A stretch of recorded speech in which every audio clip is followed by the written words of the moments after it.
Bien, vamos a empezar la clase. Ya hemos dado el tiempo reglamentario para que puedan ingresar. Tengo 28 programados, alumnos programados, y solamente ahorita tengo 18.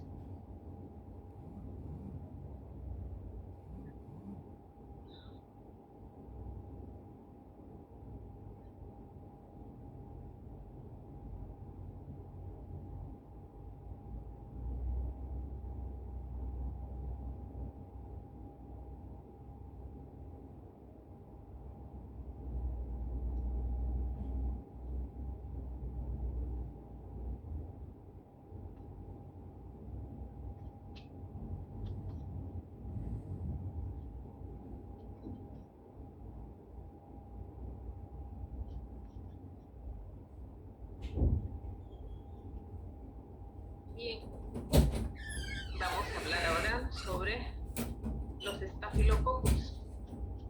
Como ustedes pueden ver acá, los estafilococos son cocos, son células esféricas. Esta es una fotografía electrónica. Entonces son cocos gram positivos, que viene del griego estáfilo, o estáfile, que quiere decir racimo.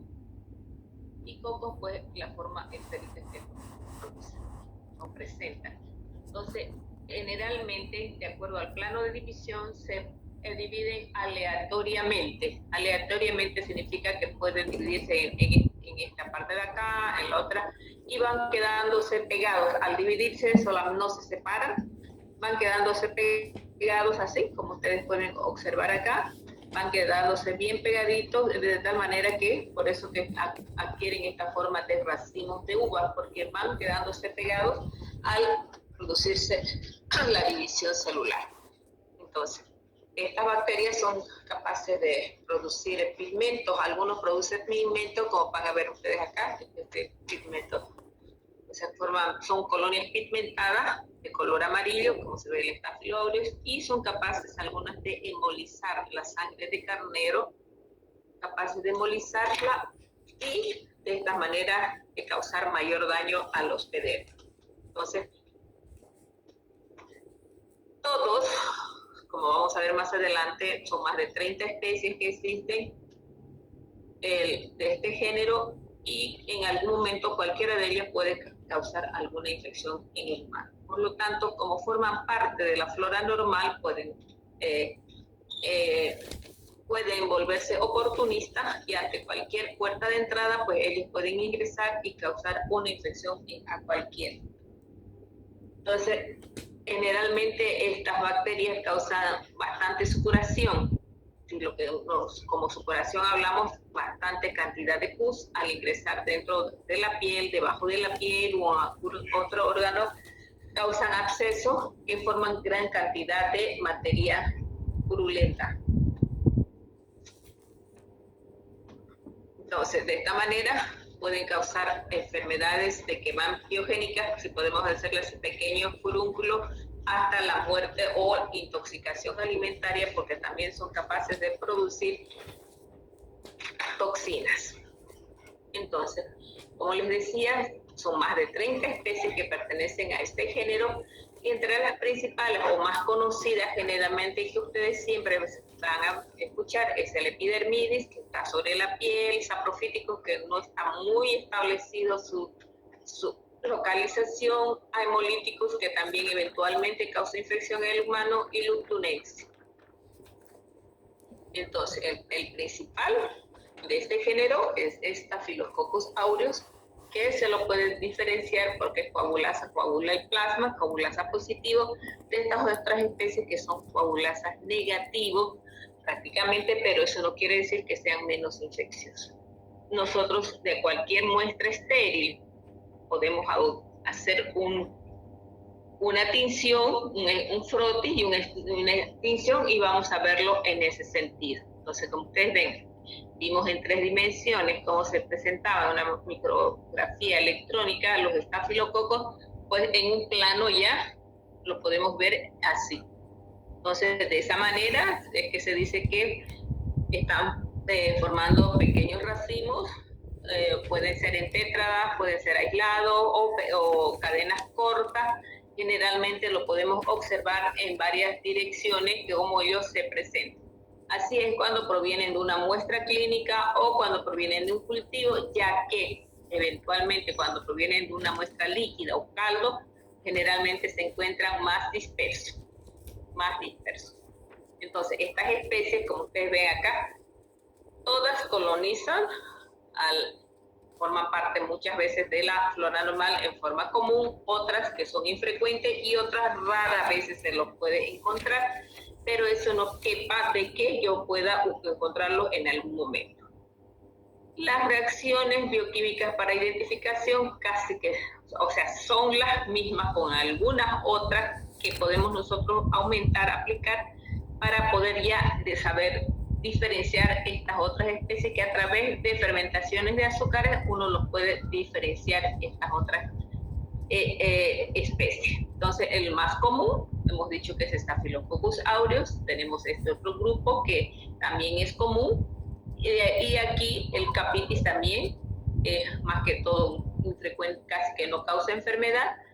Tenemos Saccharolithicus, rara veces causa enfermedad. Tenemos el Warneri, tenemos el Hominis, Auricularis, Colnis, Silosus, Simulans, Capreae, Pasteuri y Scheleferi. Entonces, estos generalmente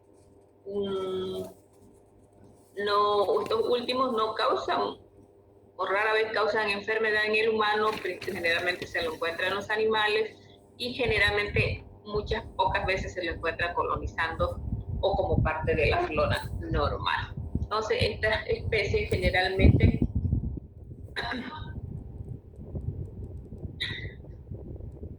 el que el médico generalmente considera como realmente patógeno es Staphylococcus aureus, pero eso generalmente decimos patógeno, pero no subestimar a estas otras especies que también son patógenas y que también pueden causar verdaderos cuadros de enfermedad cuando ingresan en personas, sobre todo que están inmunosuprimidas. Entonces, saber siempre que el reservorio es la piel y la mucosa del humano y de los animales. Entonces, si vamos a ir viendo que a nivel de piel, de órganos, ellos causan muchas infecciones.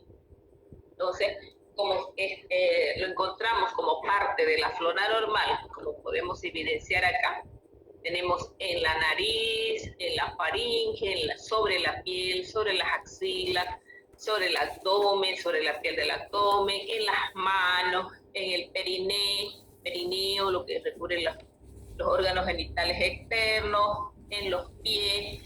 Entonces podemos evidenciar como flora normal sobre la superficie, toda la superficie de nuestro cuerpo está con Staphylococcus aureus, inclusive Saprophyticus, a veces epidermidis, entonces que causan infecciones a nivel de la piel. De esta manera, muchas veces el médico siempre sospecha que causa infecciones en la piel, en las partes blandas, en los huesos, porque por continuidad pueden ingresar al hueso. En los huesos puede ingresar y producir osteomielitis, como vamos a ver más adelante, en el aparato genitourinario, infecciones oportunistas, infecciones invasivas de acuerdo al estado inmunológico que tiene el paciente. Puede ser, como les decía, actuar como oportunista, ya que tiene factores de adherencia que puede generalmente ingresar por la mucosa, puede incluso, como lo tenemos colonizando la nasofaringe, la boca, la garganta, entonces puede de aquí ingresar hasta la vía hematógena o sanguínea y diseminarse. Entonces, generalmente las adhesinas están dadas por los ácidos teicoicos que posee la célula. Entonces, como ustedes pueden ver, vamos a ver más adelante, estas bacterias causan un espectro amplio de enfermedades. Entonces, y muchas veces pueden poner en peligro la vida de la persona.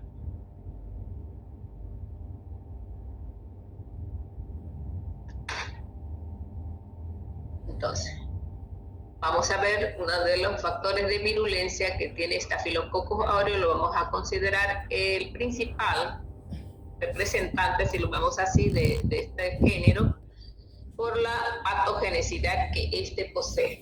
Entonces, generalmente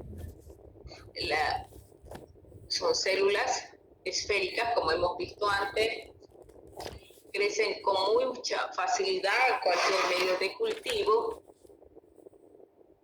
y generalmente producen bastantes factores de virulencia porque algunos tienen una pequeña cápsula de peptidoglucano, ácido teicoico y una capa de polisacarídica extracelular. Entonces, esta cápsula polisacarídica, prácticamente el ácido teicoico para adherirse a las células epiteliales, el peptidoglucano para evitar la fagocitosis y generalmente también produce estas enzimas, catalasa, la coagulasa, hialuronidasa, la fibrinolicisina, las lipasas, las endonucleasas, que son una adeniasa y una beta-lactamasa, y entre las toxinas, generalmente tenemos una citotoxina, una hemolicina, una enterotoxina, una toxina exfoliativa, toxinas de shock tóxico, que vamos a ver qué causa más adelante.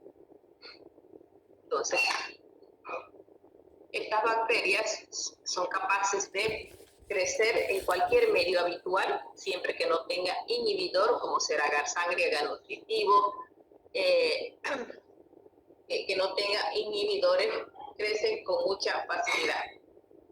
Entonces, la temperatura óptima de crecimiento es entre 35 y 37 grados. Esta catalasa que ellos producen sirve para diferenciar por medio de esta enzima a otras especies que son cocos gram positivos, mulos streptococos, nos sirve para nosotros para diferenciar.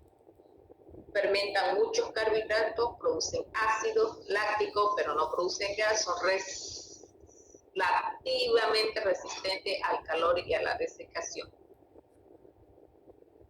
Lo puede inhibir con mucha facilidad con ciertas sustancias químicas, por ejemplo, el hexaclorofeno al 3%. Entonces, esta cápsula inhibe la fagocitosis, el peptidoglucano le da mucha estabilidad, porque ustedes saben que el peptidoglucano es una parte bien gruesa de esta bacteria que está envuelta, por lo tanto, esta capa de peptidoglucano sirve para clasificar más que todo a la pared de las gram positivas, porque debido a esta capa gruesa de peptidoglucano que posee estas bacterias, generalmente no retienen el colorante cristal violeta y evitan que la decoloración al aplicarle el decolorante, y generalmente no ingresa el colorante de contraste. De ahí es uno de los principios que se utiliza para el fundamentar la tinción de Gram en los gram positivos. Entonces, este peptidoglucano además estimula la producción de pirógenos endógenos, activa el complemento, inhibe también la fagocitosis y activa la quimiotaxis de los polimorfos nucleares. Entonces, al inhibir la fagocitosis y la quimiotaxis de los polimorfos nucleares, pues se convierte en un mecanismo de virulencia bien marcada. También posee una proteína A en la envoltura, generalmente, que se une a los receptores del complemento, inhibe la oxidatización y también la fagocitosis. También acá tenemos a los ácidos teicoicos, prácticamente, que son formados por polisacáridos específicos de especie. Entonces, son específicos los ácidos teicoicos de los gram positivos, especialmente de los estafilococos, y prácticamente le sirven como receptor para los bacteriófagos. Entonces, y prácticamente también hemos dicho que se convierte en un sitio de unión a las células epiteliales, por lo tanto le da un factor de virulencia más. Entonces, ustedes saben que al producirse reacciones químicas se producen radicales libres. Entonces, al desgranularse los polimorfos nucleares van a producir ciertos radicales libres que son tóxicos o malos para los estafilococos. Por lo tanto, esta enzima catalasa va a neutralizar estos radicales libres, ayudando a diseminarse a la bacteria. Esta bacteria tiene la capacidad de producir esta enzima, que es la coagulasa. Esta enzima tiene la capacidad de hidrolizar a los enlaces glucosídicos del ácido hialurónico, facilitando la diseminación. Entonces nosotros tenemos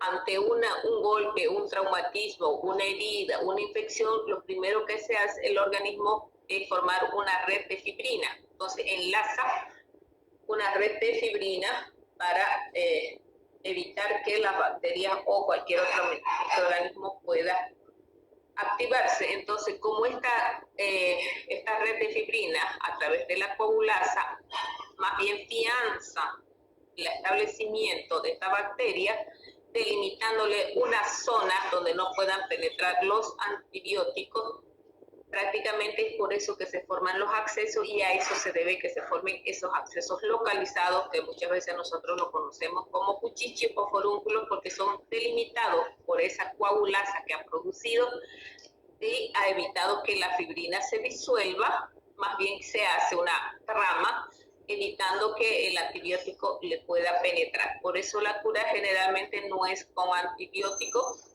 generalmente es sacando hacia afuera, expulsando, haciendo que se expulse todo ese pus acumulado.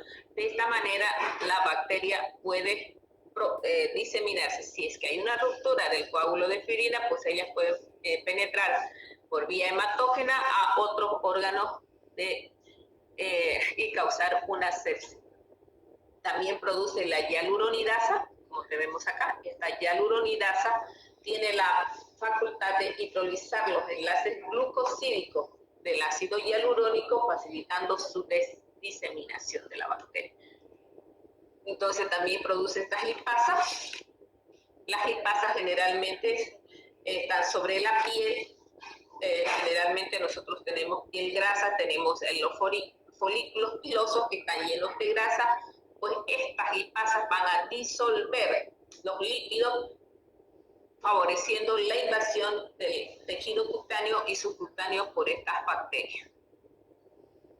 Entonces, de esa manera es que ellas van a lograr, a partir de estas lipasas, es que pueden penetrar por un folículo piloso, generalmente porque se ha hidrolizado los lípidos y dando vía libre a estas bacterias para poder ingresar al tejido subcutáneo que tenemos después de la piel.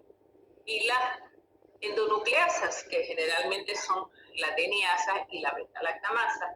La DNA generalmente hidroliza al DNA, el tejido, y favorecen la diseminación de las bacterias, y las beta-lactamasas son las que les confieren los mecanismos de resistencia al antibiótico. Entonces, debido a estas enzimas beta-lactam, inhiben a los antibióticos beta-lactámicos, empezando por la penicilina, que fue la primera creada.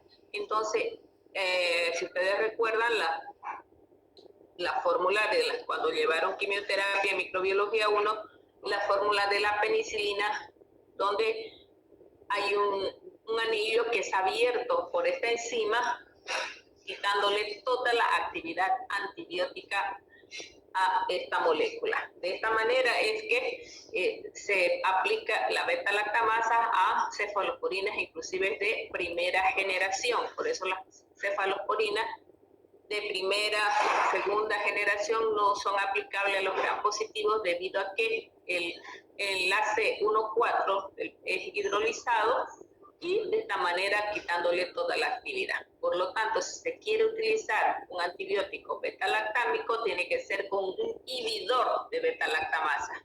Entonces, cuando ustedes lleven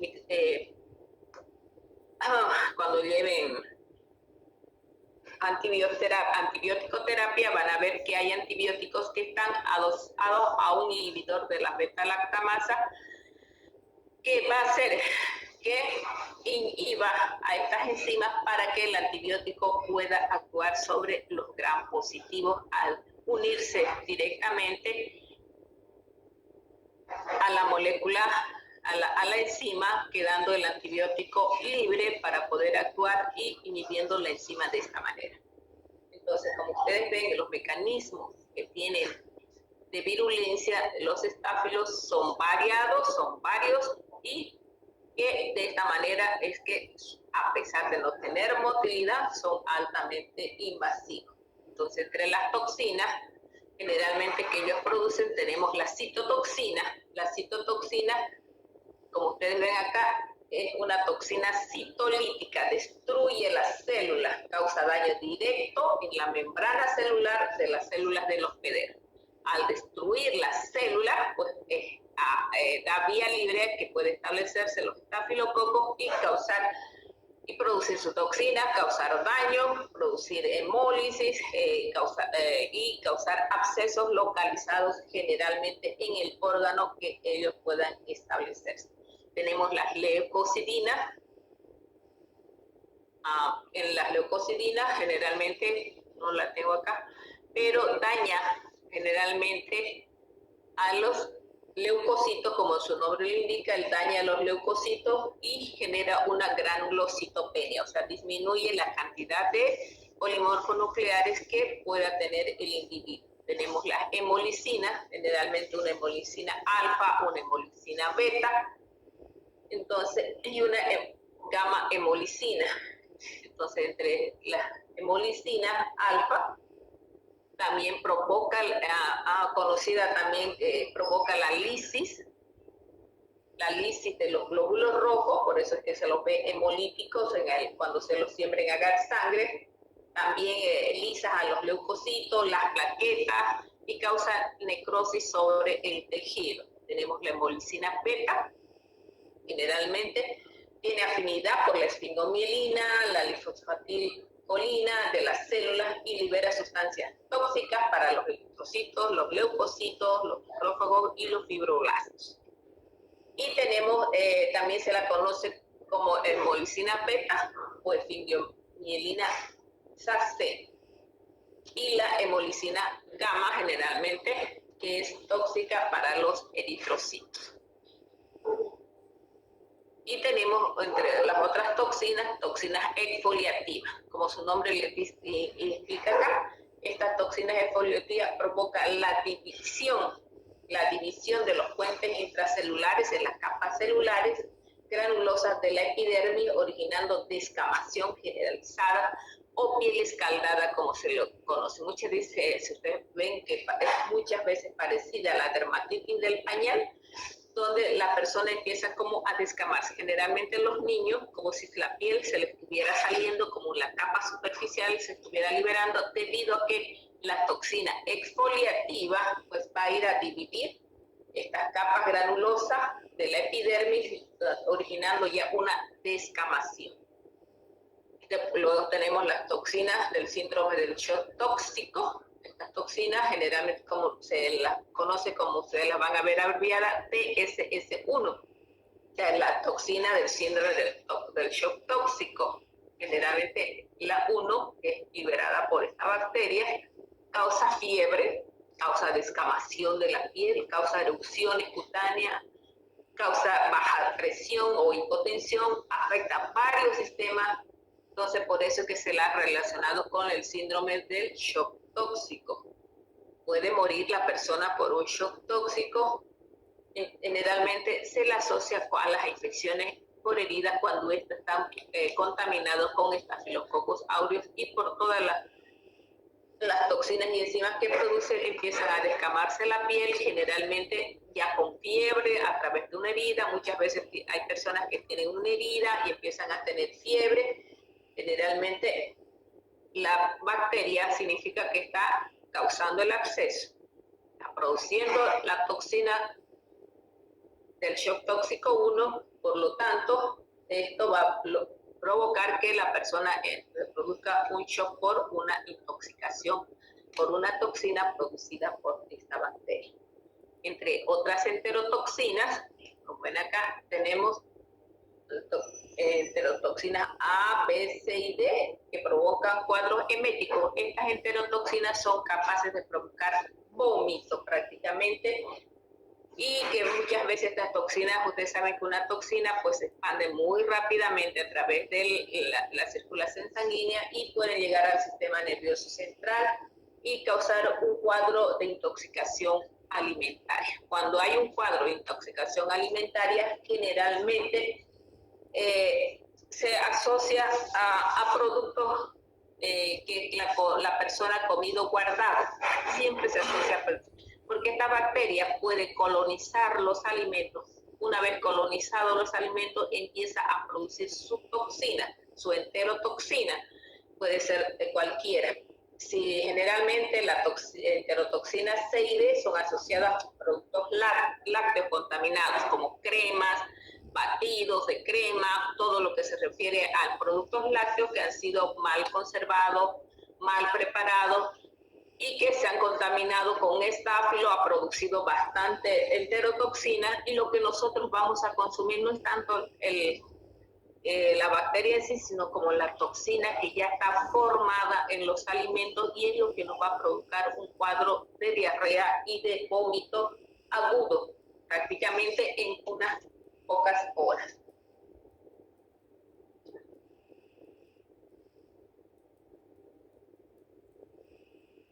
Entonces, estos factores de virulencia combinados son altamente peligrosos para un individuo que pueden inclusive llegar a la muerte.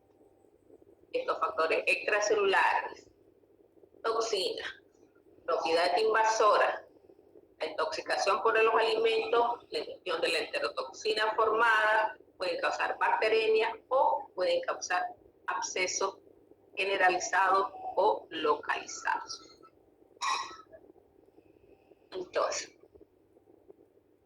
vamos a ir describiendo, porque esto es lo que a ustedes les va a llegar a la farmacia. Esto va a ir con la persona que vaya al laboratorio. Entonces, todo esto más o menos siempre está relacionado con los estáfilos. Pero ojo, no siempre los estáfilos van a producir este tipo de absceso, y que uno lo puede ver. También los estreptococos producen alternativamente los mismos efectos, excepto de los abscesos que producen generalmente los estafilococos. Entonces, hemos dicho que son infecciones supurativas y van a estar, como hemos visto antes, localizados sobre toda la superficie de la piel, en la mucosa de los ojos, en la boca, en la mucosa de los ojos, en la nariz, que pueden causarnos sinusitis, pueden causarnos forúnculos sobre la piel, pueden causarnos hematoma, causarnos infecciones a nivel de válvulas, a nivel de músculo cardíaco, que se llama endocarditis, pueden causarnos neumonía, pueden causarnos una emesis, si es que se produce una toxina dentro del estómago, impétigo, si se localiza sobre la piel, generalmente en inmunodeprimidos y en niños principalmente, debido a una enterotoxina, puede causarnos diarrea. Entonces puede causar una erupción de la piel, que se conoce como piel escaldada, puede ingresar al hueso, causarnos una osteomielitis, una cistitis, si ingresa por vía urinaria, o una intoxicación del síndrome del shock tóxico, si produce su toxina dentro del organismo y que puede causarnos ya efectos más agudos. Entonces,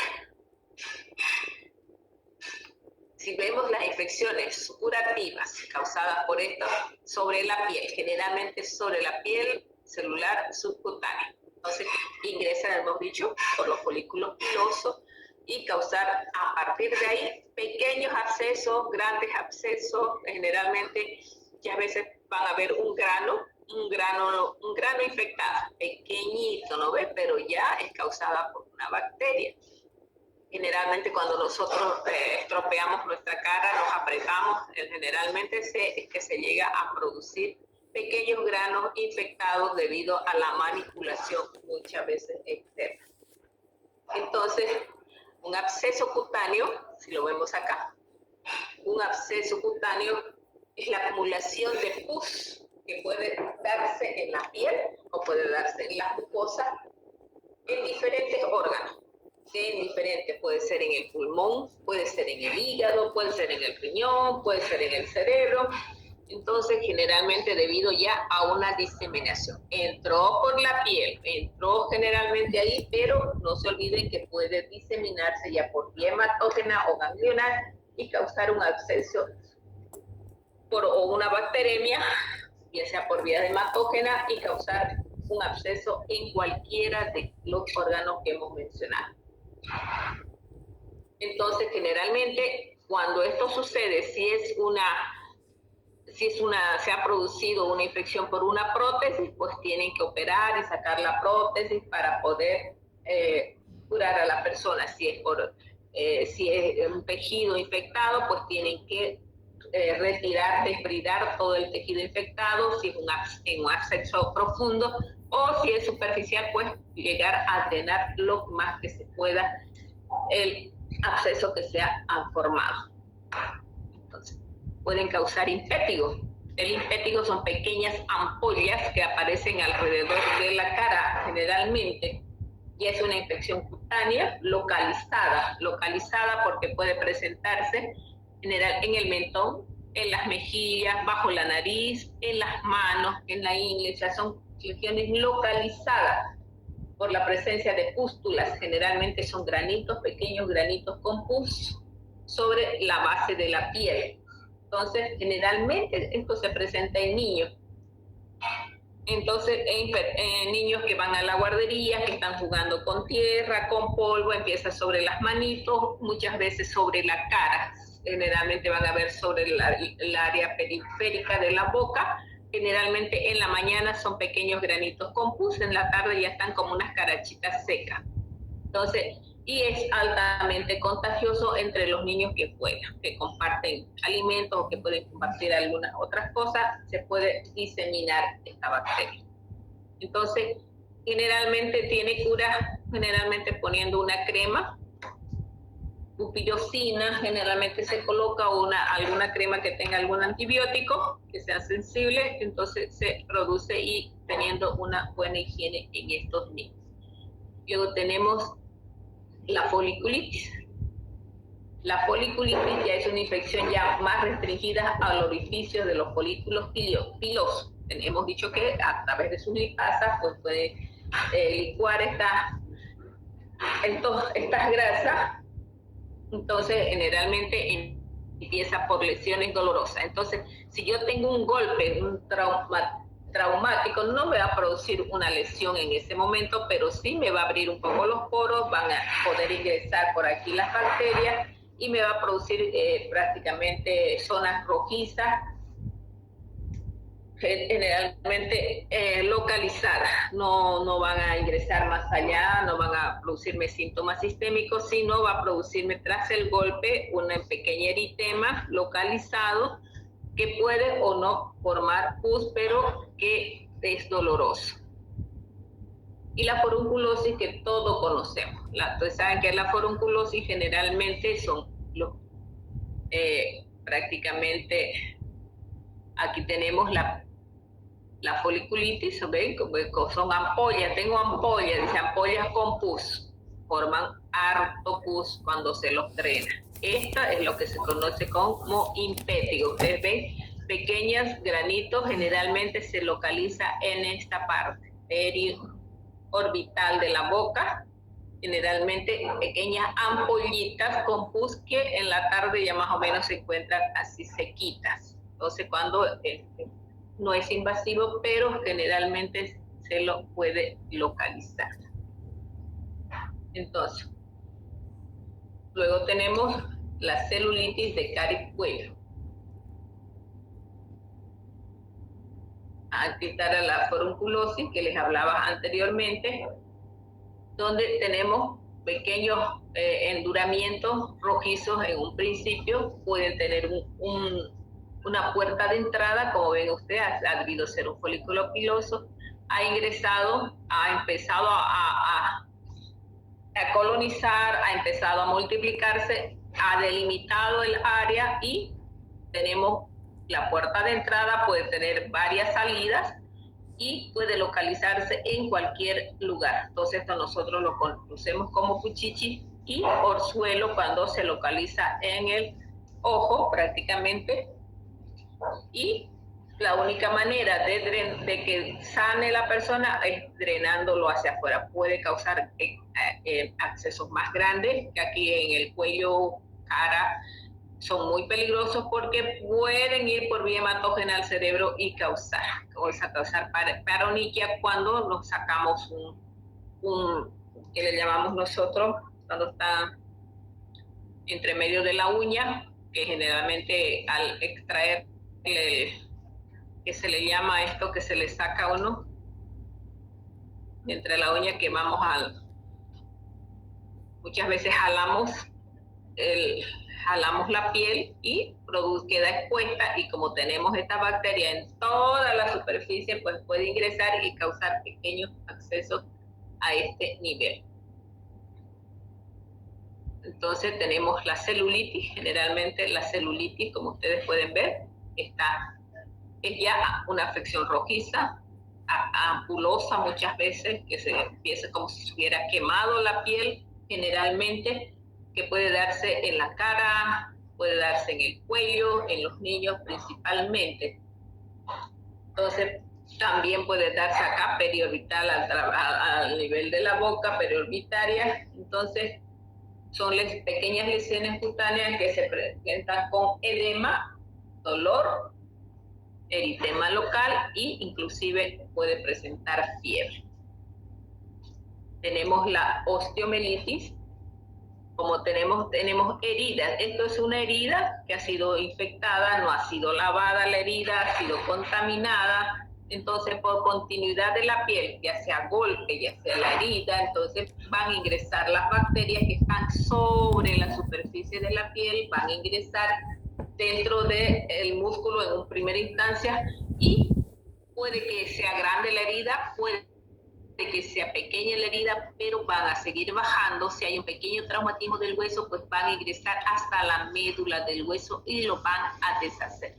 Ustedes saben que el hueso así ya no puede regenerarse. Cuando el hueso no puede regenerarse, hay que cortar el hueso. Pueden ponerse prótesis, puede causar acortamiento del hueso, tienen que sacar todo el hueso podrido y eso ya no se regenera.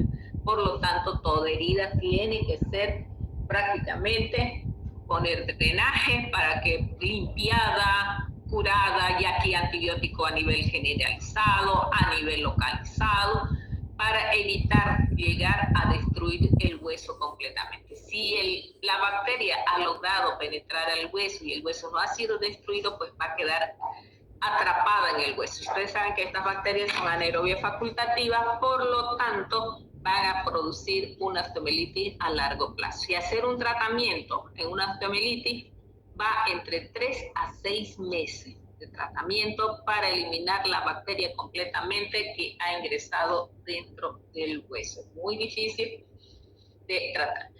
Son lesiones bastante dolorosas. Hacen curetajes, si no sé, alguien ha escuchado, introducen una especie de coma adentro hasta lo más profundo para drenar todo el pus que pueda haberse formado. Entonces, todo ese pus que ha podido haberse formado va a escurrir por ese drenaje que han introducido. De esta manera sacan un poco del drenaje, cortan y de esta manera van haciendo que salga todo el pus.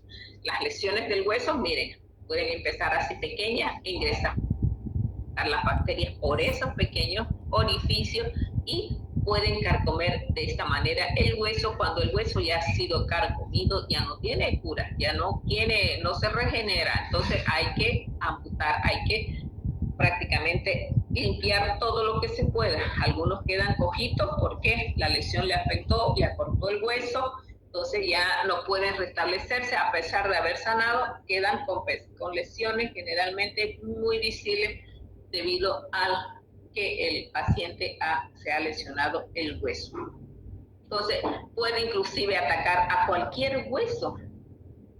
Puede ser hueso de largo, como ustedes lo ven acá, puede ser huesos de la columna vertebral en los adultos mayores generalmente, esas personas que están postradas, adultos mayores, entonces que hacen úlceras de cúbito, puede ingresar y lesionar el hueso a este nivel. Entonces hay que tener mucho cuidado en siempre desinfectar, tratar y curar las heridas. También pueden causar artritis séptica, generalmente en las articulaciones. Acá pueden causar artritis séptica, generalmente en las articulaciones muy dolorosa, con material purulento y generalmente que tienen que ser drenadas.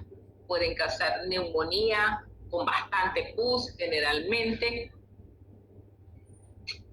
Pueden causar entrada, generalmente cuando hay una neumonía se tiene que hacer un aspirado. Y pues, ¿cómo llegaron al pulmón? Por una bacteremia. Resulta que tenía una herida infectada, no se curó, la bacteria por hematógeno va a causar una bacteremia, va a ingresar a la sangre y puede que se localice en el pulmón y causar una infección pulmonar, una neumonía. También si llega al corazón, hemos dicho que puede causar una endocarditis, generalmente debida igual a una bacteremia, y generalmente causa un daño al revestimiento del endotelio del corazón, afectar también las válvulas cardíacas y pueden generalmente causar soplos cardíacos. Al degenerar una válvula, pues ellos van a causar soplos cardíacos y generalmente esto significa que a la larga tiene que ponerse válvulas de reemplazo prácticamente que se le conocen como marcapasos y hacer implantes valvulares para que la persona pueda sobrevivir. Pueden causar meningitis si van al sistema nervioso central, generalmente después de un traumatismo. Cuando un traumatismo hay golpes fuertes y saben que la bacteria está sobre la superficie y por continuidad pues puede ingresar al sistema circulatorio, causar una bacteremia y ingresar al sistema nervioso central y causar una meningitis. Entonces, después de una cirugía, si no hay una buena curación, también puede ingresar al sistema nervioso central o causar situarse sobre cualquier órgano. Entonces, personas con neoplasias malignas o con algunas malformaciones también pueden localizarse en este nivel. Entonces, generalmente las peritonitis, si ustedes han escuchado, se producen por estas bacterias. Cuando ingresan al peritoneo, entonces hay una ruptura, prácticamente hay una ruptura del músculo que recubre a los intestinos y ellos puedan ingresar por este lugar. Entonces, estas personas que dializan generalmente, que reciben diálisis, son personas ambulatorias, pueden causar una herida o introducirse a nivel del peritoneo, causarse una herida expuesta o abrirse el tejido, causando una salida de esta bacteria hacia un espacio generalmente que se considera estéril. Entonces, estas personas generalmente cuando son infectadas, cuando producen unas bacterias, producen una coagulación intracelular diseminada. Entonces, generalmente ustedes saben que el organismo trata de defenderse, trata a toda costa de defenderse, por lo tanto, ellos van a destruir plaquetas, van a destruir glóbulos rojos, van a destruir glóbulos blancos.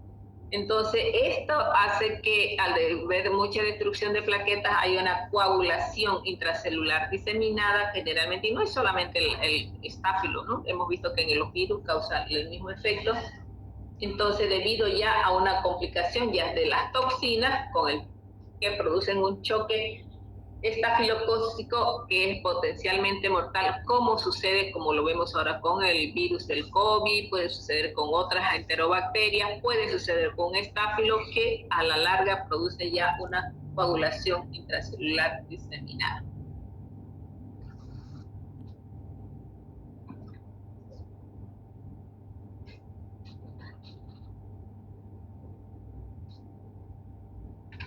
Ya.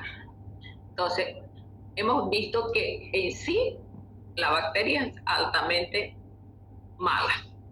Hemos visto que las toxinas que producen también son muy potentes.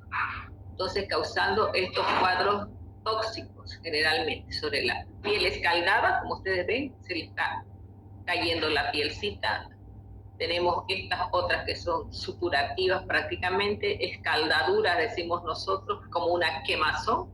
Hay una debridación de la piel prácticamente, generalmente se da en niños, pero también puede darse en adultos, en personas que son obesas y que en los pliegues estas bacterias puedan diseminarse. Entonces, este síndrome de la piel escaldada está caracterizado generalmente por esta descamación de la piel que se puede diseminar al epitelio, generalmente en los niños recién nacidos, en los lactantes. Generalmente es producido por las toxinas, generalmente no se los encuentra a los leucocitos, generalmente no se encuentran leucocitos en estas ampollas, porque si nosotros pinchamos, lo que vamos a encontrar es un estáfilo, por lo tanto deducimos que la toxina que ha producido es lo que está causando una lesión a nivel de la piel. Entonces, generalmente pueden causar ya el síndrome del shock tóxico, estafilocócico, ya es una intoxicación multisistémica. Ya ahí empieza el paciente con fiebre, con vértigo, vómito, ya cuando es por la ingestión generalmente de la toxina. Entonces, el síndrome del shock tóxico por estáfilo generalmente puede muchas veces ser mortal cuando no se da tratamiento. Muchas veces las personas llegan al hospital, generalmente los niños, muy deshidratados. Si la intoxicación ha sido por consumir una enterotoxina, generalmente, y no ha sido eliminada, pues prácticamente los niños muchas veces llegan a fallecer ya al hospital.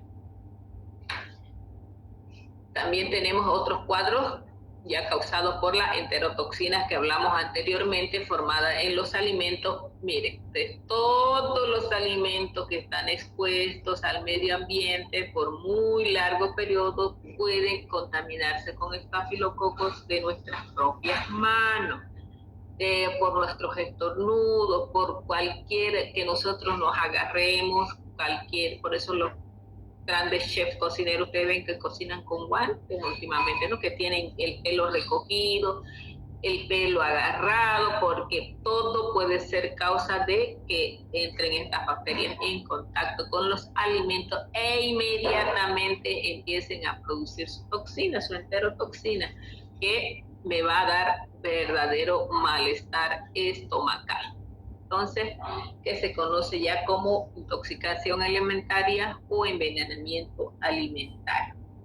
Entonces, todo esto sucede generalmente después de haber ingerido los alimentos con la toxina. Esta toxina es bastante termoestable, o sea, no se destruye fácilmente por el calor.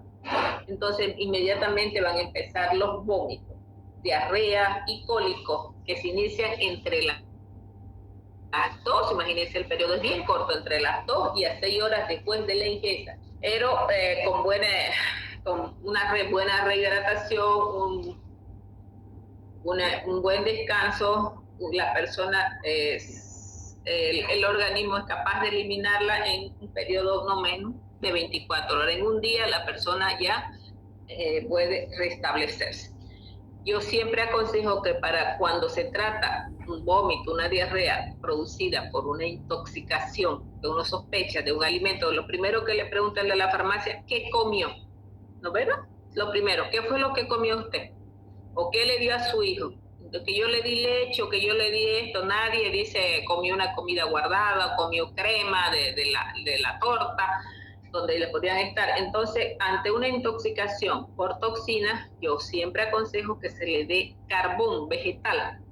El carbón vegetal viene en polvo o viene tabletas de carbón que uno las tiene que diluir, triturar y darle en la leche al bebé o consumirla con agua al adulto, porque el carbón tiene la propiedad de agrupar las toxinas prácticamente, entonces minimizando su efecto para ser expulsada. Entonces, de esta manera, el carbón constituye un buen elemento para neutralizar las toxinas y poderlas eliminar.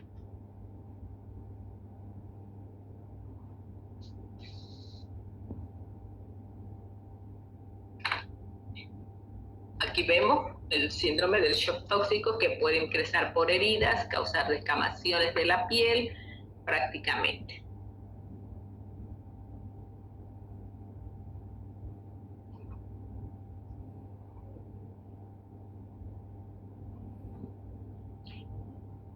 Bien, entonces han visto las propiedades que prácticamente se le atribuyen al Staphylococcus aureus. Ahora vamos a ver los estafilococos que no producen coagulasas, se los conoce clínicamente como coagulasas negativos. Entre estos, el principal que tenemos y que por su abundancia sobre la piel generalmente penetra al individuo, puede causar bacteremias transitorias, puede causar endocarditis, puede causar otros tipos de acceso cuando ingresa, sobre todo en pacientes inmunosuprimidos. Si hacemos una tinción de grano de los estáfilos a través de la tinción, no podemos saber de qué especie se trate, de ninguna manera, hasta no hacer las pruebas confirmatorias. Entonces, generalmente es parte habitual de la microbiota, la vamos a encontrar en la piel, en las mucosas humanas, donde va a sobrevivir gracias a su lipasa generalmente. Como les decía, pueden diseminarse a sitios estériles, en prótesis, en implantes, en válvulas, en catéteres, generalmente en los catéteres de vía central, de vía periférica, y esto viene a ser un catéter. Aquí está muy agrandada la figura electrónica.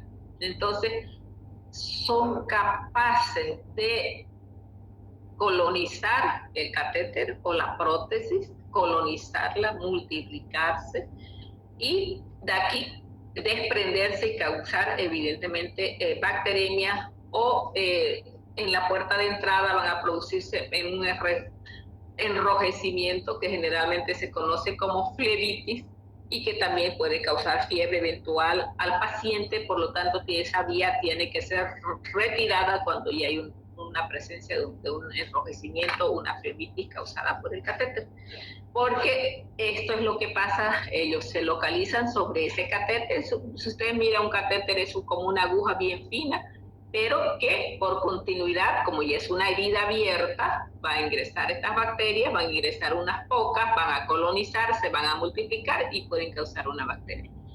Entonces, por eso siempre que se lo asocia a heridas infectadas, pueden causar septicemia, endocarditis, oftalmitis, dependiendo del lugar donde se pueda localizar.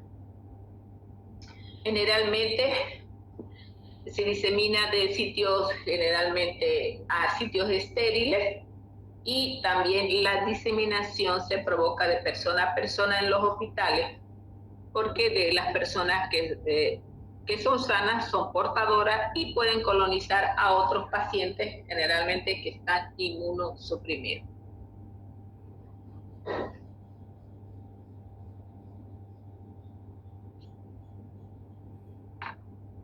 Tenemos también el Staphylococcus saprophyticus, cuyo hábitat generalmente no se lo conoce con exactitud. No sabemos, pero eventualmente sí causa y con mucha frecuencia infecciones en el tracto urinario en mujeres jóvenes que usan generalmente tampones, puede inclusive producir a ese nivel un shock tóxico por la producción de la toxina, porque se va a multiplicar in situ en el tampón, prácticamente va a producir su toxina y va a producir un síndrome de shock tóxico, puede causar una uretritis en varones generalmente. Y como ustedes ven, si hacemos una atención, no hay relevancia ni diferencia entre los estafilococos, las tres especies, al hacer una tinción de grano. Todas tienen la misma morfología y la misma agrupación. Entonces nosotros podemos hallar en cualquier herida un estafilococos, pero tenemos que saber diferenciar una colonización de una verdadera infección como personal del laboratorio. Por lo tanto, la toma de muestra se constituye en un factor muy, pero muy importante. Cuando yo tomo una muestra de una herida, esta tiene que ser previamente no desinfectada, porque el desinfectante me va a inhibir el crecimiento, pero sí tiene que ser lavada la herida. La herida tiene que ser lavada para evitar que las bacterias que estén colonizando en la superficie yo las dé como causantes de la infección. Cuando esto sucede en heridas superficiales, la herida tiene que ser lavada y tiene que ser la muestra obtenida de lo más profundo de la herida, de la capa entre la piel y la dermis y la epidermis.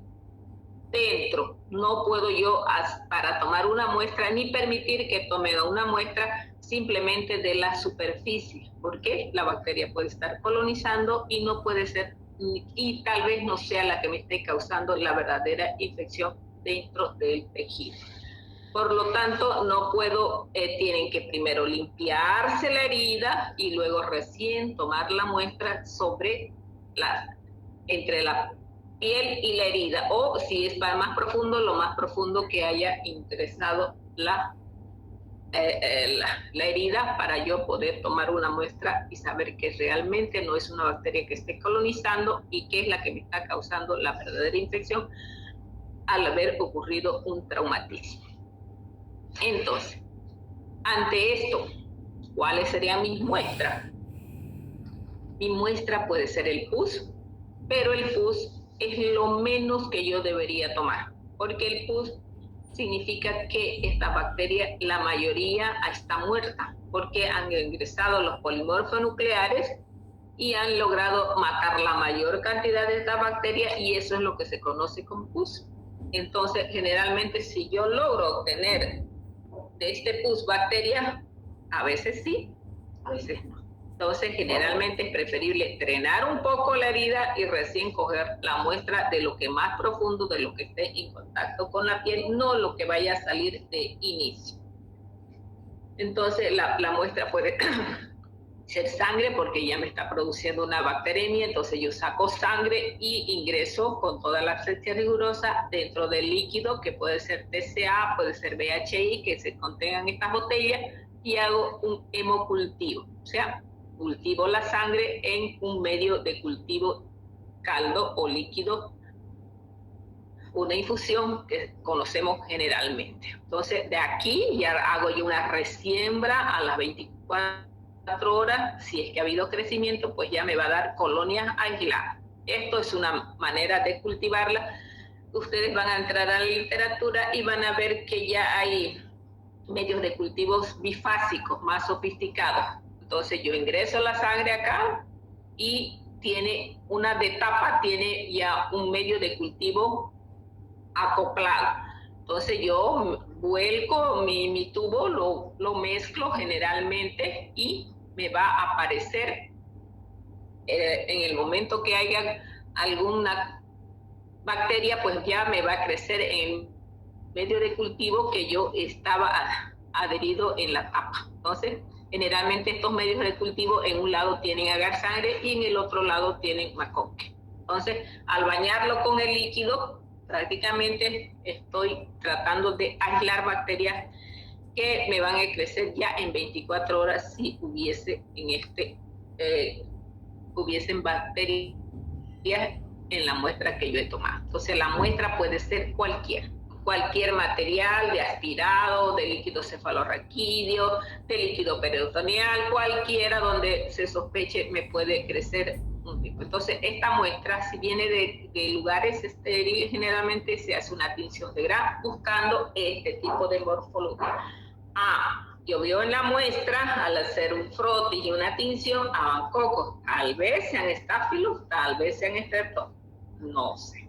Por lo tanto, pero ya yo sé, al observar esto, que algo me va a crecer acá. Entonces, siembro en agar sangre, siembro en agar chocolate y siembro en maconque. ¿Por qué maconque? Porque es un medio diferencial y selectivo que me va a decir, ¿pueden crecer acá? No, ¿verdad? Por lo tanto, ellos van a crecer tanto en el agar chocolate como en el agar sangre, pero no en maconque porque este va a inhibir su crecimiento y puedo a la muestra también cultivarla en BHI. Cualquier caldo nutritivo que yo tenga me va a servir para que la muestra pueda enriquecerse por si tengo escaso. Si se tratase de un pus, digamos, yo necesito por lo menos si hay alguna célula viable acá y las coloco acá, pues esa turbidez me indica al día siguiente de que ha habido desarrollo bacteriano y de aquí yo saco una muestra con asa y hago una resiembra en estos medios, prácticamente me va a dar al 24 horas más si hubo o no hubo crecimiento. Entonces, si hubiese crecimiento, cualquiera sea la bacteria, o sea, el estáfilo, pues va a crecer en esta forma. O sea, yo hago una siembra por estrías hasta agotar la muestra para de esta manera obtener colonia aislada. Puedo sembrar inclusive en agar manitol salado. De inicio puedo sembrar de inicio, como ven acá, puedo sembrar de inicio un agar manitol salado, va a crecer siempre y cuando sea un estáfilo y no va a crecer si es un estrepto, por lo tanto también ya me sirve de selección este medio. Entonces, si son colonias amarillentas, ya voy a sospechar de un aureus, o generalmente si son colonias blanquecinas o de color tostado, prácticamente cremosas, puede que se trate de un estáfilo. Y en agar sangre, si hay hemólisis, pues yo voy a ver estos espacios claros, significa de que, y a trasluz, pues son transparentes debido a que ha consumido todos los eritrocitos que estaban alrededor en el medio de cultivo, produciéndose esta zona clara que significa una beta hemólisis. Hago nuevamente de acá una tinción de Gram y voy a ver esto. Estas son generalmente, a diferencia de la otra tinción de Gram de la muestra, generalmente esta es una tinción de Gram de la colonia.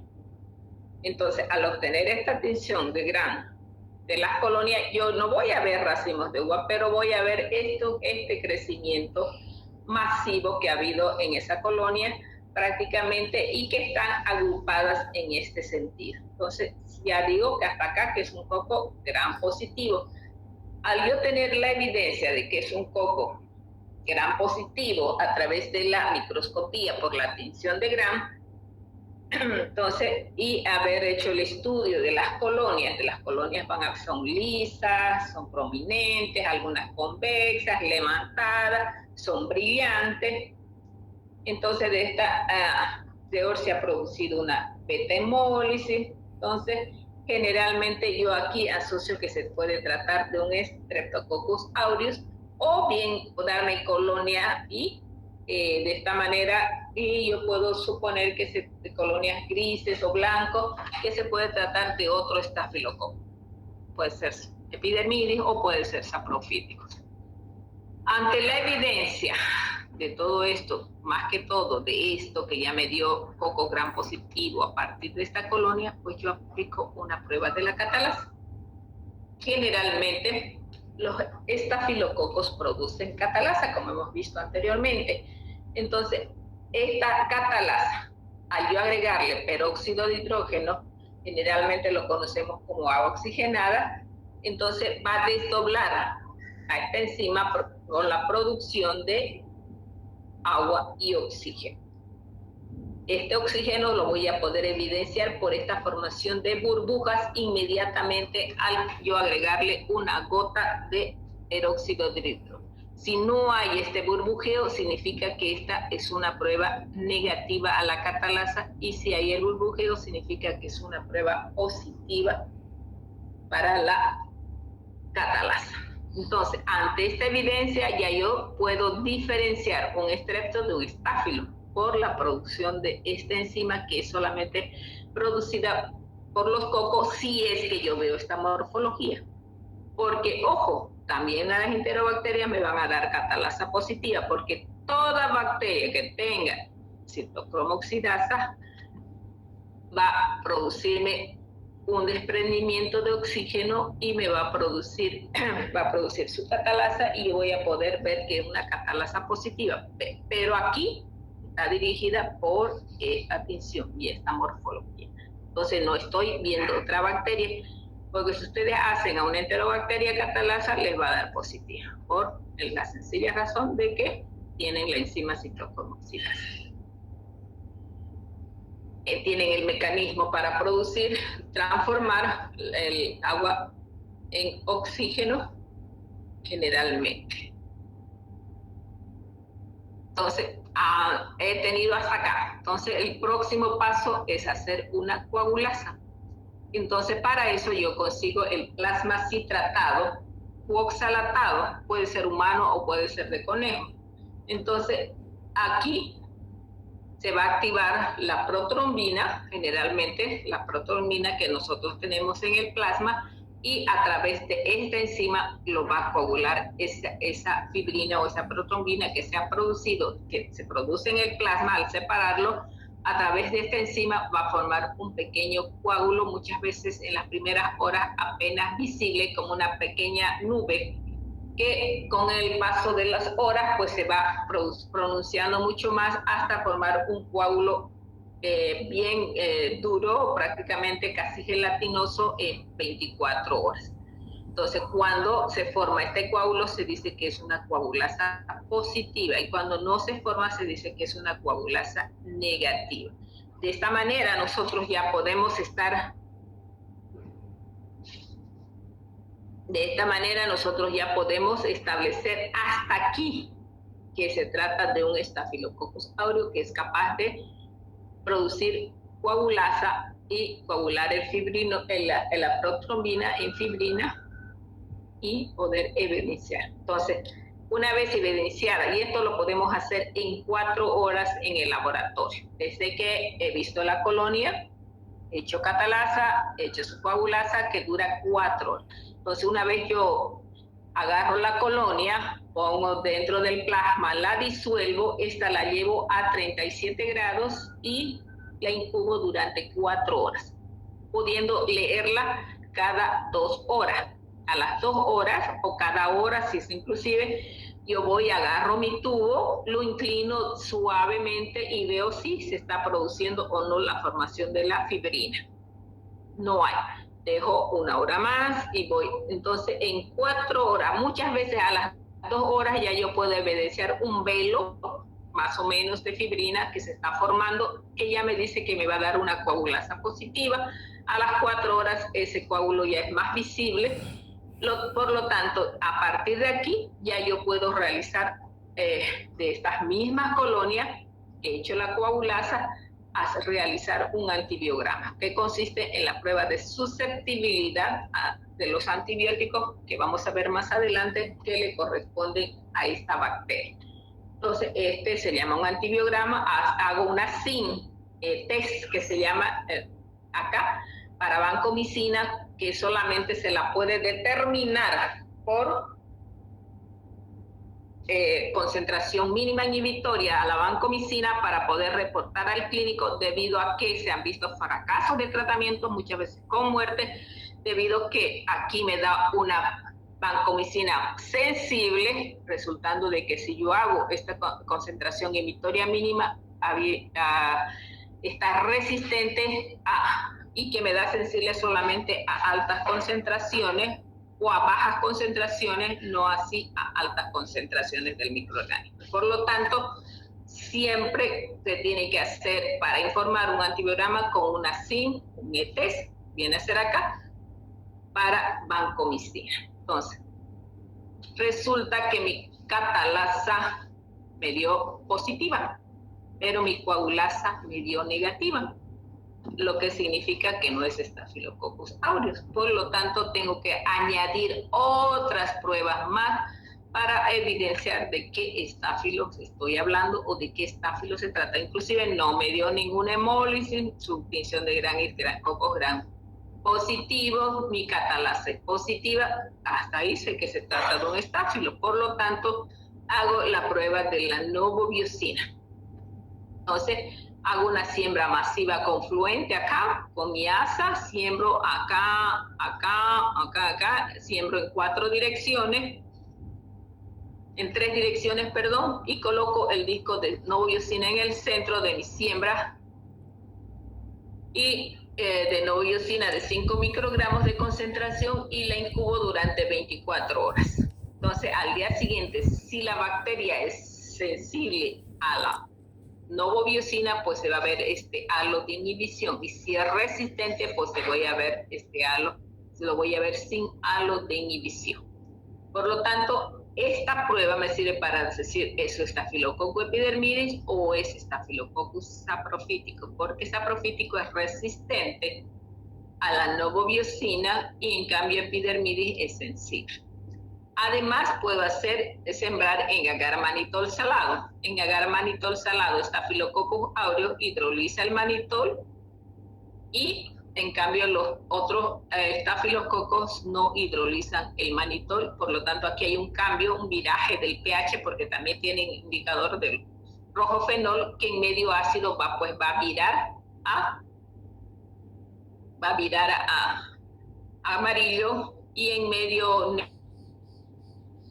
alcalino o neutro va a quedar el mismo color que tenía el medio, o en medio alcalino va a crear un rojizo más intenso, prácticamente, que me indica de que se trata de otro estafilococo. Entonces, de esta manera yo establezco el género, la especie, y además hago el antibiograma para ver a qué antibiótico es sensible la bacteria. Una vez establecido esto, puedo hacer el tratamiento. Entonces, todo acceso, lesiones supurativas, cerradas, se tienen que drenar. Entonces, ustedes saben que las abuelitas saben el puchichi, cuánto tiempo. Ya tiene está duro, porque eso es intocable, porque son sumamente dolorosos. Entonces, hay que hacer mucho esfuerzo para drenar eso. Entonces, lo que se debe hacer, no lo que recomiendan las abuelitas, ¿no? De ir a traer la espina del árbol, porque la espina del árbol puede tener otro tipo de bacterias que vamos a ver más adelante, y puede introducir a esa herida y causar una gangrena, causar una infección mucho mayor. Por lo tanto, lo indicado si quieren drenar un acceso es usar una aguja normal, estéril. Ya ustedes saben que pueden esterilizarla con alcohol al 70%, o que la pueden esterilizar con la llama de la cocina inclusive. Entonces, pinchar el absceso y drenarlo. Entonces, esto es una terapia muy, pero muy buena, excelente, que se practica desde siempre, y al final sale el dolor, sale toda esa materia, ese pus, y empieza a sanarse la herida. Entonces, en la osteomielitis hematógena aguda, generalmente se da, como les decía, antimicrobianos. Generalmente, cuando es crónica, el tratamiento va de 3 a 6 meses. Hay que poner drenaje, como les indicaba, para poder eliminar el pus que se ha acumulado. Hay que extirpar el hueso. Si el hueso ya está podrido, no queda de otra, y es un hueso muerto que no va a generarse, y hay que administrar por largo periodo el fármaco. Entonces, de esta manera se puede curar una osteomielitis. La persona va a quedar coja, va a quedar renga, debido a que el hueso ya no puede regenerarse. En la endocarditis o neumonía, entonces generalmente con antimicrobianos resistentes a la beta-lactamasa, porque generalmente todas estas bacterias forman beta-lactamasa, que ya van inclusive atacando a la vancomicina. Por lo tanto, la vancomicina siempre tiene que hacerse por zinc, hacer el estudio de la cantidad inhibitoria mínima que se pueda ser resistente o con la cual puede tratarse a esta bacteria. Entonces, generalmente en las lesiones dérmicas, como hemos visto el limpético, se aconseja la mupirocina, generalmente para eliminar este tipo de bacterias. Entonces, son sensibles a la clindamicina, a la eritromicina, tetraciclina. Ya hay mucha resistencia a tetraciclina, inclusive también hay resistencia a eritro, a clinda, a la ciprofloxacina. Son sensibles a cotrimoxazol con cloranfenicol y banco. Banco debe ser la última elección que deba elegirse. ¿Por qué? Porque es el as sobre la manga. Tiene que ser con autorización del médico, que se deba dar la vancomicina, porque una vez no vaya a suceder lo que sucedió con la ampicilina, eliminada la vancomicina, difícil de hacer tratamiento a una persona. Ya hay estafilococos vancomicinos resistentes que deben evitarse para que su diseminación de estas cepas ya resistentes que puedan salir a la comunidad o difundirse en un centro hospitalario. Entonces, siempre se debe evitar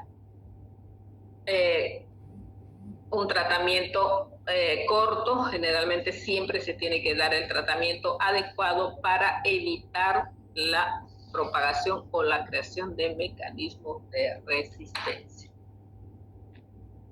Entonces, las principales fuentes de infección son lesiones humanas abiertas. De aquí van a colonizarse, van a contaminarse y van a salir hacia el medio ambiente o hacia otras personas dentro del núcleo familiar o en el hospital mismo, donde el personal que es portador pues va a diseminarla entre diferentes pacientes. Sabemos que forman parte de la mucosa nasal generalmente, entonces siempre que nos metamos el dedo a la nariz vamos a tener bastantes estafilococos que podemos cruzarlos de un niño a otro, generalmente en los aislamientos de terapia o en la terapia misma o donde se encuentran los recién nacidos, que son prácticamente las cunas que se encuentran en neonatología. Entonces, estas cunas tienen que ser lavadas y son lavadas eventualmente por el personal para evitar que los recién nacidos en terapia de neonatología puedan infectarse, o pacientes en terapia de cualquier UTI puedan infectarse, generalmente en pacientes inmunosuprimidos que son sometidos a quimioterapia del cáncer. Entonces, como ustedes ven, la prevención a través del lavado de manos. Sabemos que con el lavado de manos eliminamos la flora transitoria, un poquito de la flora residente, y de esta manera evitamos la contaminación entre el núcleo familiar, entre los pacientes, cuando manipulamos cualquier objeto, sea estéril o no estéril, prácticamente. Entonces la limpieza es una buena higiene, el lavado de manos no se diga, ha salvado vidas en esta pandemia de virología.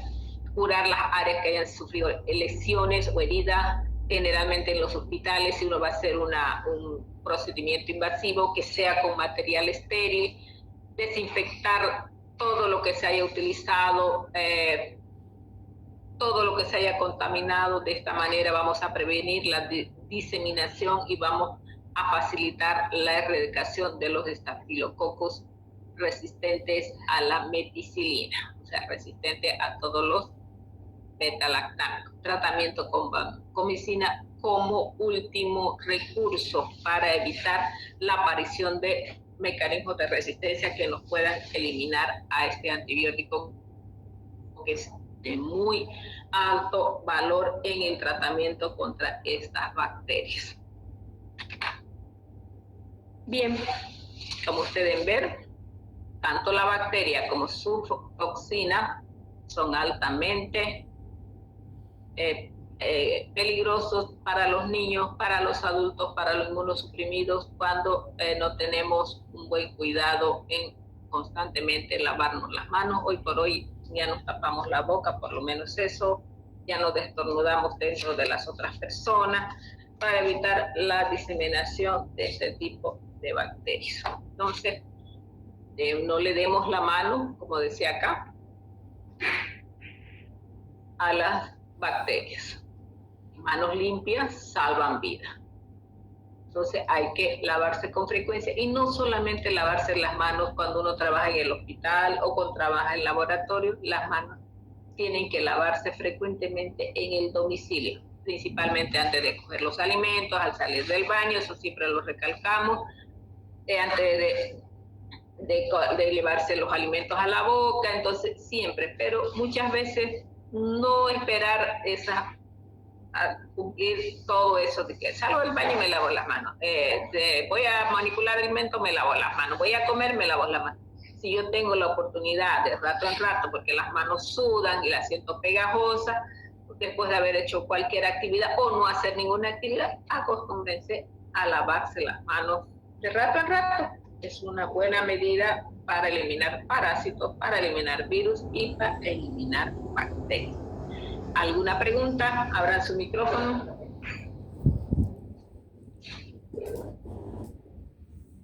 A ver. ¿Alguna pregunta?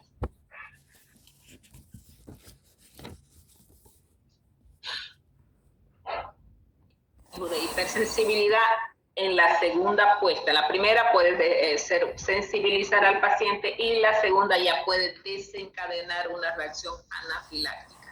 Entonces, saber qué debo hacer ante un accidente anafiláctico, cómo debo proceder. Siempre tienen que preguntar cuando lleven ustedes farmacología quimioterápica. Entonces, ustedes ahí tienen que preguntar qué hacen ante un accidente anafiláctico, como cuál sería su proceder para salvar una vida. Ustedes no se tienen que olvidar nunca de preguntar a su profesor qué harían en caso de una reacción anafiláctica. Bien, creo que no es más. Dios mediante, estamos sobre la hora. De mañana continuaremos con los estreptococos. Hasta mañana conmigo, Dios mediante. Hasta mañana, doctora.